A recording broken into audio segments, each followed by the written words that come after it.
Hey everybody, welcome to the RotoPros EPL DFS show for Saturday, April 28th. I'm joined with our lead soccer analyst over at RotoPros.com, Rob. What's going on, Rob? Not a whole lot. How you doing? Good, good. Everything's good. Happy Friday. You Happy to too. have a nice EPL slate back tomorrow. So let's dive in like we always do. We have 1, 2, 3, 4, 5, 6 games. Chelsea plays at noon. They are the biggest favorites, I believe, and all the other games, are somewhat of relegation battles. So a lot of these teams have something still to play for.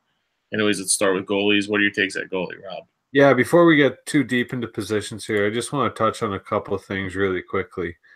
Because like we kind of talked about here previous, Chelsea have nothing to play for this slate. So that's a huge red flag right off the bat. Their pivots are going to be messed up. The next biggest favorite of the slate is Southampton. And that is like the most mind-boggling statistic maybe so far this entire season. So I'm not this slate, I'm approaching this as I'm going to intentionally make a lot of wrong decisions, because if the right decision happened all the time, every single person that knew absolutely anything would be mad rich by now. And that just isn't the way things work. So I'm not going to be looking too deeply at favorites this slate. I'm not going to be looking too deeply at goal totals. I'm going to be going off of what I feel is going to be the most efficient way to approach this slate, which for goalkeepers most definitely is I'm playing two goalkeepers repeatedly. The first one is Asmir Begovic on Bournemouth for 4K, and the second is Fabianski on Swansea for 3.9K. I just don't see a lot of reason to stray outside these two repeatedly over and over and over. There are some other options, don't get me wrong. Like Nick Pope's always in play, but he's probably going to let in a goal. You could make an argument for Losel, but again, he's probably going to let in a goal. So I'm just going to be looking to the low end here of Fabianski and Begovic and just playing those guys over and over and over. There isn't a lot of stacking options, but I just don't see a lot of CS bonuses taking place this week at all. And like, there's just no reason to play Courtois. Chelsea have let in 10 goals in the last 4 away games. So it's not a reality here. Dubraka on Newcastle isn't a bad option. 4.5K is a little heavy, but in terms of my goalkeepers, if it's not Dubraka, it's or Losel, excuse me, and Dubraka, I'm definitely just going to be rolling with the 3.94K of Fabianski and Begovic over and over. And yeah, that's basically my keeper strategy this slate. Yeah, I'm right there with you on the Begovic and Fabianski. Chelsea, like you said, have nothing to play for. They could very easily just roll out, their backups. Swansea are still fighting, for with you on the Begovic to avoid and relegation. Fabianski, Chelsea. So, Like you said, I'm not. Got some lag there. Yeah, sorry, I had the video streaming in the back. Oh, it's all good. Yeah, Southampton being a favorite, like you said, I was going to touch on that later on in the show. They've lost, I believe, 6 or 7 straight games. They've given up more than 2 goals in each game. So bad, including their last game with Stoke. So seeing them as the second largest favorites is very, very crazy. Yeah, that's exactly why I like the Begovic too. I don't see a need to pay up at goalkeeper. I usually don't ever pay up a goalkeeper because I like to spend my salary in the midfield and forwards. But let's move to defense. With defense, I think it's pretty straightforward as well. Pairing a lot of these guys with the goalies we like, and that's basically my strategy. What about you? Yeah, just to let you know, your video is frozen on my screen. I'm not sure if it's working straight for you. It's probably just my end. Canadian internet isn't that great, so I'm not here pretending that it's me. But or excuse me, that's you. But yeah, for defense, it's really tough for me. I think again, I have a really small player pool I'm working with in defense this slate. Ben Chilwell is going to be number one for me across the board. Even though I'm not really interested in Leicester getting the CS bonus, he's just by and far the most reliable, consistent top end defenseman this slate. It's not even close. Out of anyone over 5K, Chilwell is by and far the best option. So he'll be probably the expensive guy that I roll with. Stephen Ward's a little bit too expensive for me on Burnley now, but I'm probably still going to roll with him. I really like the Huddersfield wing backs, and that's a lot of the reason why I like Losel so much is because Hader Gajong and Congolo, especially Congolo, is easily the top defender for me this slate. He's been rocking 9 points like it's his job, and I have absolutely no issue taking 4.8K. That's not a risk for me on Huddersfield. So Everton just aren't that great away. They're actually, statistically speaking, one of the worst away teams so far this season. I shouldn't say so far this season. This season, we're pretty well over. So I really like Congolo a lot. I think he's going to be one of my top defensive picks. But again, on the other side of the field, Baines isn't that bad. I'm not really into Coleman, though. Matthew Lowton on Burnley is another guy I'm going to be using a lot. I think he has a really great value option at only 4.4K. But other than that, there isn't really many guys I'm looking at other than that. Maybe some Olsen if I'm going Fabianski. Maybe some Bong at only 4K. That's a pretty good option. Maybe some Simon Francis at 4K if I'm going to go with Begovic. But like Francis and Olsen are both decent enough options. I'm just not excited about them. Like I'm excited to use Congolo. I'm excited to use Chilwell. I'm not really excited to use Francis, but wait and see what happens. I'm not sure exactly. Depending on the build, that just may be the direction you have to go. But other than that, I really don't have anything defensively that I'm looking at. Yeah. Is my video back to good now? Yeah, you're back. Yeah. Oh, great. All right. Yeah, I was gonna mention another guy, Ryan Bertrand. I know Southampton, are a hot mess, but there could be a chance that Ward-Prowse and Tadic or one or the other, don't play and sit for whatever reason because they're just, trying to find whatever combination works. And at that point, the wing backs for Southampton become a lot more, valuable because they could get involved in set pieces and they'll definitely be pushing up the field. So Bertrand is kind of expensive, but I think, there's definitely a route to him exceeding value, especially if one of these midfielders don't sit. Let's move to midfield. But before we get to midfield, let's just touch on our website. We are a fantasy sports, daily fantasy sports website built by some of the best players in the industry. So if you're looking for good news, good content, good skeletons, and good insight on every sport, visit our website, RotoPros.com. Check out the subscription plans. And yeah, if you looking for some quality stuff, please check us out. Also, follow us on YouTube and like our show and give us a comment. But let's move to midfield. Who do you like at midfield? What are your primary targets this weekend? Good question. Really good question. This is where a lot of my intent is going to go this week in terms of where I'm choosing my midfield. First of all, if you're going to play Chelsea, just play Willian. Don't play anyone else. There's really no point. If you want to be a little bit different, maybe like do a duplicate lineup and just pivot one Hazard in for Willian or something like that. But just like avoid Chelsea other than that. Starting from the top, Johan Berg-Gudmundsson probably deserves 9.7K. I'm just not comfortable using that. Burnley aren't going to score more than 2 goals. It just doesn't happen. They're statistically speaking, their games all end under 3 goals. So there's no real ceiling to attack there with a 9.7K salary. You really need something like a 20 to be a floor. And if that isn't his floor, then you're screwed. And I'm just not sure if Johan's going to get that done this week.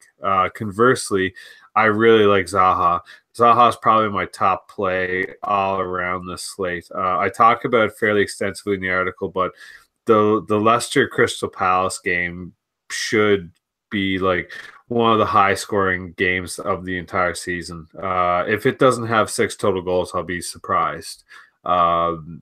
I think Palace are going to score 3 and let in 3 probably. And Zaha is going to be a huge part of that. From 9.4K, I just think he's going to fall through a lot of cracks here. A lot of people aren't going to be comfortable taking Palace. A lot of people aren't going to be comfortable going against Leicester, especially when you have someone like Mahrez, who's such a certified superstar, just a couple hundred cheaper than him. A lot of people aren't going to look to Zaha. He's back. He's in form. He's at home. I just don't know what not to like about Zaha except his 9.4K salary. DraftKings is really making us work this slate with salaries across the board.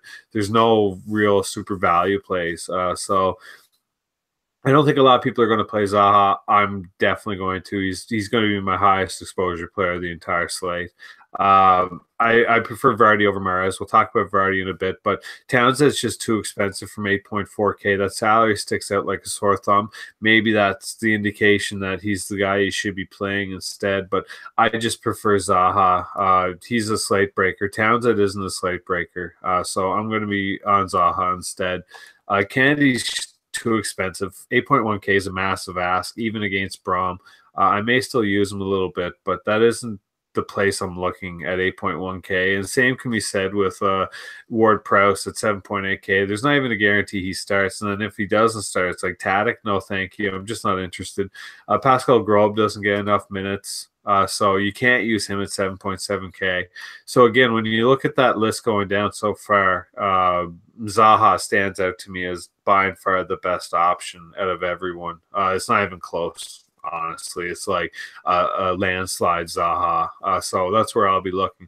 But immediately I'm drawn to this next range of salaries here. Ryan Fraser's a lock for me in cash, probably in either format. He's one of the most consistent players right now in the league. And 7.4K isn't a huge ask. It's uncomfortable, but it's not a huge ask. I think Matt Ritchie's in a great spot, 6.9K. He's got 3 goals in his last 4 home games. That's something to attack for sure. I think Alex Pritchard on Huddersfield is another lock for me in cash, maybe in either format. His salary at 6.2K isn't ideal, but he's just, I think, in a great spot. This slate against Everton, who are just rotten away from home, like literally god-awful bad away from home. So I'll be looking at Pritchard, but if I'm not looking at Pritchard, Wayne Rooney makes sense as one of the better plays, and probably cash. I'm not exactly sold in GPP, but 6.1K is a little bit too expensive. But with Sigurdsson out, Rooney should be handling the majority of set pieces. I would like to have him more consistent 90 minutes, but I'll take him where I can get him this late at 6.1K. As we go down from there, there isn't not a whole lot of options. I don't mind Esquerdo on Brighton. I think he's been surprisingly active the past few weeks, and he could be someone to really surprise some people. Shelby hasn't attempted a shot since his goal that I called him on a couple slates ago, so I'm not really looking at him at 5K. Aaron Lennon's interesting, but like I've been burned by him so many times now at 4.7K. I'm just not interested in taking that risk anymore. I'm not going to look to Swans either. Midfield won't be producing very much this slate. So other than that, there really isn't very much below maybe Klukas and Swansea. He likes to score against big teams. Other than that, I really don't have many other options going down in the midfield. Yeah, I agree with you for the most part. I don't think, this is a slate where you should be fishing down to the bottom because, paying up for Chelsea isn't what, the most ideal strategy. Townsend, I find somewhat interesting, but I do prefer Zaha, like you said. Chris Brunt, I don't know if you mentioned him, but I think he's, somewhat of a viable play at Newcastle.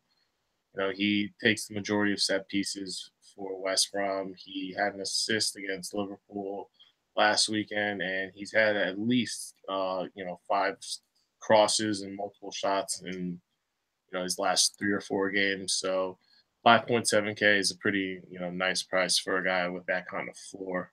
Alex Pritchard. I love Chris Brunt.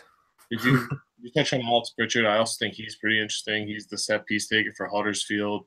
He's 6.2K. They're in a home match against Everton. They are somewhat of a favorite, not the biggest favorite, but I do think there is a route to a safe floor and some upside for Pritchard as well. But I also like the Bournemouth guys, Ryan Fraser, like you said. I think whoever set the line on that game is a little bit off. I think a Bournemouth stack is definitely something interesting. Berg Goodmanson is definitely expensive, but Burnley are fighting for a Europa League spot, so they're going to be going all out, and he does it all for them now. He's sending 13 crosses against Stoke the last game. Brighton's not a powerful opposition.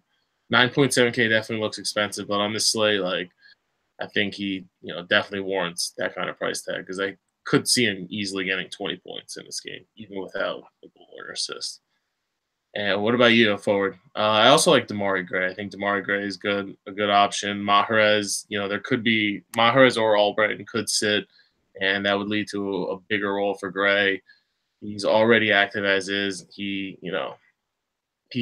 could easily pop in a goal at Crystal Palace. So 5.9K, I definitely think there's upside there. And Balassi is another guy, I think he's the better play off of Rooney. He just does more in the open play. Rooney has a safer floor because he takes the majority of set pieces, but no one's ever shocked if you see Balassi score a goal. What about your takes?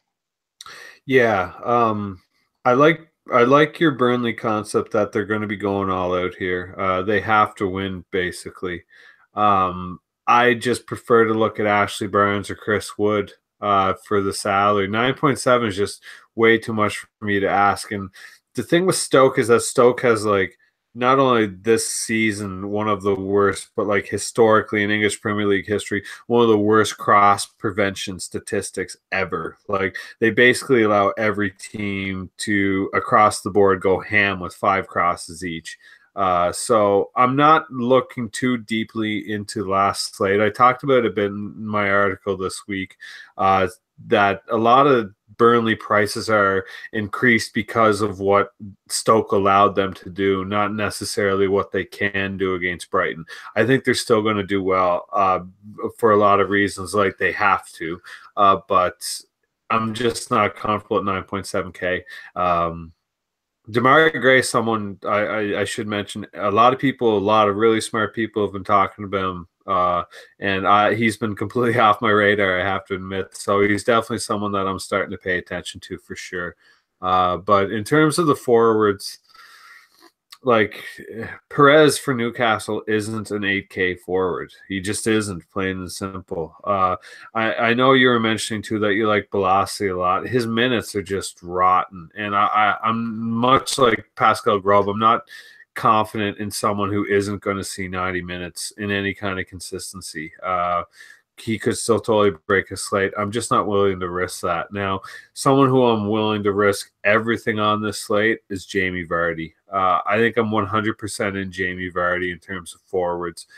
Palace are just brutal defensively. They should let in multiple goals. Jamie Vardy's in top form right now. He has an incredible scoring rate for games in London. So I'm very interested in Jamie Vardy and Zaha as my GPP 1 and 2 forwards this slate, and hoping maybe even to catch 2 goals off both of them. Because that to me isn't a huge ask this slate. Both these teams are so bad defensively right now in Leicester and Crystal Palace that it could go completely haywire. I'm not really interested in Walcott. 7.2K is a big ask. Charlie Austin for Southampton. If he starts, I'm going to consider it just because he's been scoring at a really good rate. It's something I want to talk about the Bournemouth-Southampton game again. Sorry to draw this out even further, but the thing about Bournemouth is they actually haven't been better than Southampton in 2018. In truth, they've maybe even been worse because Southampton have gotten more draws than Bournemouth has had losses. Both of them, I think Southampton's only had 1 win since the beginning of February. Bournemouth has only had 2. They've both drawn their last 5 out of 10 away home games. Like they're almost identical. And one of the huge stats here that a lot of bookmakers are taking into consideration in their entire history of, I think it's like 13 or 14 games, Southampton has never lost a home game to Bournemouth in their entire history. Every competition, I think it's like 8 wins and 6 draws in their history that they've played each other. So I think this is one of the worst Southampton teams in history, and if it was ever to happen that Bournemouth were to get an away win against Southampton, this may be a week, but it's probably more unlikely just to be another draw, which leads me further back to the Crystal Palace-Leicester game, because if the Bournemouth-Southampton game isn't happening, Newcastle's too expensive, Huddersfield's pretty expensive, Burnley's a little bit too expensive. It lands right on Crystal Palace and Leicester just to go completely off here and tear the slate apart. So I'm really into that game. I know I'm sorry I've been talking about it so much. It's just I'm really passionate about this game, this slate. Crystal Palace and Leicester really going off and surprising a lot of people. But yeah, getting back to the point here, Ashley Barnes is a good play. Chris Wood is a good play if he gets 90 minutes. I'm not going to touch Rondon, but if you're liking Chris Brunt, you're probably going to like Rondon. Conversely, I really like Glenn Murray this slate to score once against Burnley. I don't think Burnley are going to get a CS bonus, but I'll be blown away if they let in 2 goals to Brighton. So I think Glenn Murray could score a penalty shot this week. That seems pretty likely to me. But going down the list, there isn't really a whole lot. Avoid Jordan Ibe if he starts. He's not playing 90 minutes. But on the other side of that, Josh King and Callum Wilson are probably my 1 and 2 favorite forwards to really look to fit into afford a lot of 9K, 7K guys in the same lineup, especially Callum Wilson. If there's anyone in the league right now that's due for a goal, it's Callum Wilson. Now, the last guy I'm going to talk about here is right with Callum Wilson, and it's hard to say, he's one of my favorite forward plays this slate. It's Jordan Ayew on Swansea at 5K. Chelsea have been so bad defensively, keeping CS bonuses. 5K isn't a huge ask here for a goal and a couple shots from Jordan Ayew. Abraham will not be playing. Chelsea own Abraham. He's on loan to Swansea. So that means the Ayew brothers are basically guaranteed 90 minutes this slate.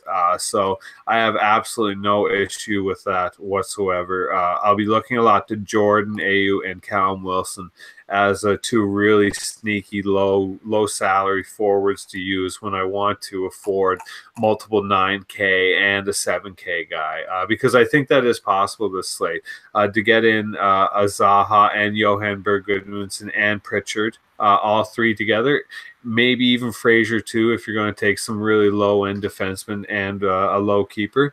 I think that's all possible this slate. So I'll be looking at those guys, especially Callum Wilson's probably going to be one of my favorite forward plays this slate behind the Crystal Palace Leicester game stack that I'm looking at. But yeah, that is that's my forward takes this slate. Yeah, I like the Callum Wilson ball. I think I'm personally a Josh King guy. I think he either or. Yeah. I don't even know. There's no real reason why, because yeah, it's just soccer, and whoever gets the ball will just shoot it and score. But exactly. Yeah, I think that about wraps it up. I'm on the same wavelength as you. I definitely like the Crystal Palace Leicester game. I like Burnley as a team, and yeah, that's I think there are some intriguing plays in the Southampton Bournemouth game, but then again, all of this can be thrown out the window if tomorrow we see just what crazy lineups. Say Mahrez doesn't start, then all in on Leicester, or the whole midfield for Southampton's out, then the back, the wing backs become more in play. So just be sure to be awake if you're playing soccer tomorrow. Around 9 a.m. That's when lineups usually come out, and if you want a good subscription to a great DFS service, just check us out. We have an around-the-clock Slack chat room where we talk about every sport and our takes and strategy for the slate. So that's definitely a benefit. That's what you get with a $29 subscription. But any last-minute takes, Rob? Yeah, hit me up on Twitter, RadRobDiamond. I usually try and give out some hints of what I'll be doing that morning once I see the lineups. Get us up on RotoPros here. Join up. It's worth it. I'm going to be looking Huddersfield defensive stack, Leicester, Crystal Palace game stack. That's what my main GPP card is going to look like this slate. And Ryan Fraser and Alex Pritchard as my 2 cash locks. All right, you heard it here first. We'll be back. Is there a slate next weekend? I believe so, yes, but I'm starting my World Cup research this week. So as this is slowly starting to wind down here, I'm going to be looking more to the Wars of the World Cup. Yeah, the next slate's on May 5th, and we have a full slate that weekend. But yeah, we're literally down to the end of the season here, so it's time to start looking at the World Cup. Definitely understandable. It'll be a fun summer with the World Cup. The soccer players are going to get run into the ground because right after the World Cup, their season starts up again. So we'll see you guys next week. Check us out, rotopros.com. Like, comment on the YouTube channel. Thanks.